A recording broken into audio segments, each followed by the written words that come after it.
But we have watched for the last 5 years a corruption of the American judicial system.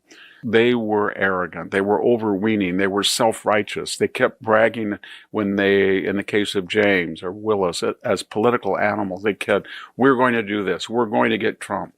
And then these forces in the universe said, this is wrong, and we're going to correct it. And what do we find out now? All right, folks, buckle up, because today's story is absolutely wild. We toss around the term judicial corruption a lot, but have you ever really paused to think about how deep that rabbit hole goes? Well, Victor Davis Hanson didn't just think about it, he cracked it wide open, exposing the shady underbelly of those who tried to bring down Trump. You've got prosecutors like Jack Smith, Fani Willis, and Letitia James who didn't just do their jobs. They paraded around with smug pride, acting like they were invincible. These weren't public servants pursuing justice. They were power players on a vendetta. Jack Smith, for example, strutted through headlines like a courtroom rock star. Fani Willis, she flexed her authority like a weapon. And Letitia James, she practically made grandstanding her brand. All of them moved like the rules didn't apply. The arrogance was unreal. They weren't chasing justice. They were chasing a political trophy. And the way they carried themselves, you'd think they were bulletproof.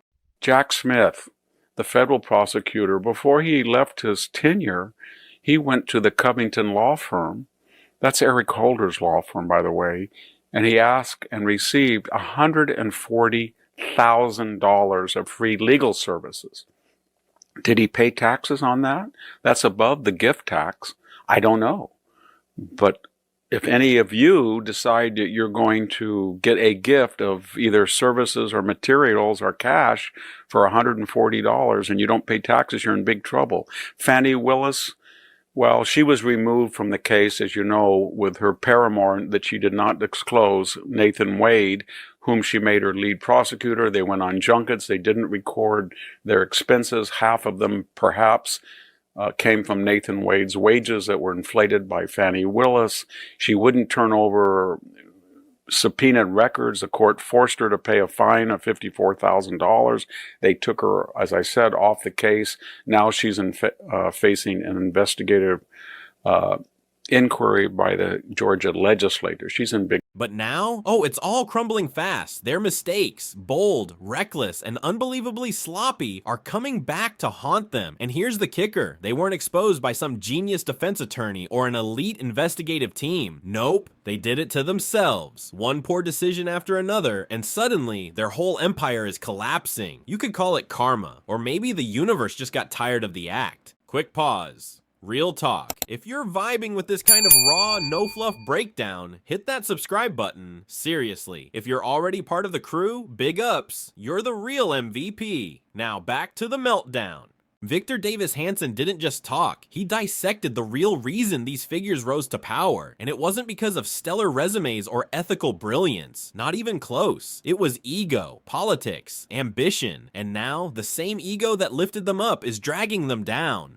Let's look at Jack Smith. This so-called federal watchdog is now swimming in controversy that smells a lot like hypocrisy. Before exiting his role, he reportedly received $140,000 in free legal help from Covington and Burling. Yeah, Eric Holder's firm. That's a serious chunk of money. Did he report it? Pay taxes on it? Who knows? But let's be real. If you or I skipped paying taxes on that kind of gift, we'd be drowning in legal trouble. Then there's Fani Willis. Her situation? A complete disaster. She didn't just get removed from a major case. She torpedoed it with personal baggage. Turns out she appointed her own romantic partner, Nathan Wade, as lead prosecutor. They were off enjoying luxury trips, skipping receipts, and inflating paychecks. The mess got so bad, she was fined $54,000 and is now under investigation by the Georgia legislature. Yet, despite all this, the media tried to frame them as justice warriors, saints of the courtroom, and then enters Letitia James, whose resume of questionable decisions, well, it almost makes you gasp.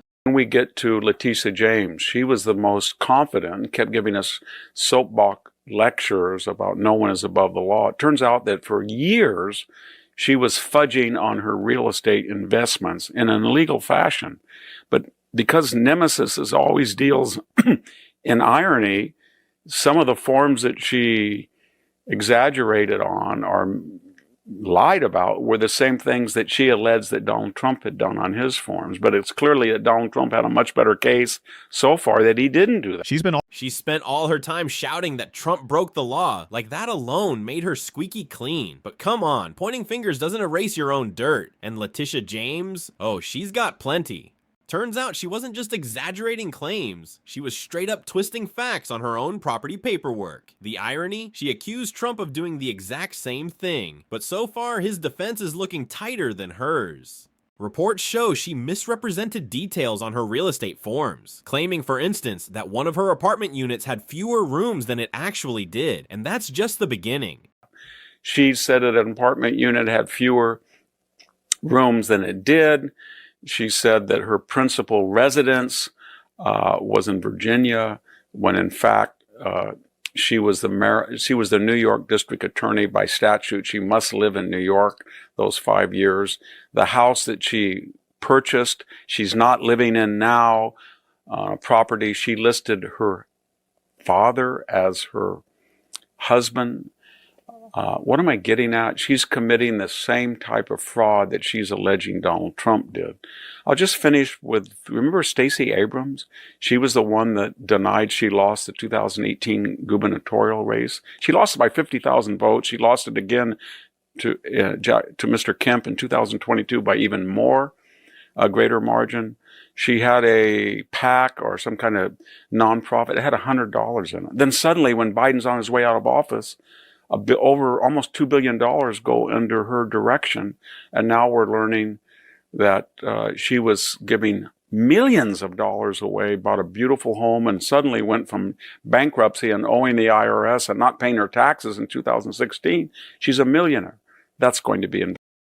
Let's not forget another major red flag. She also ignored key residency requirements. While constantly preaching about legality and ethics, she was bending the rules behind the scenes.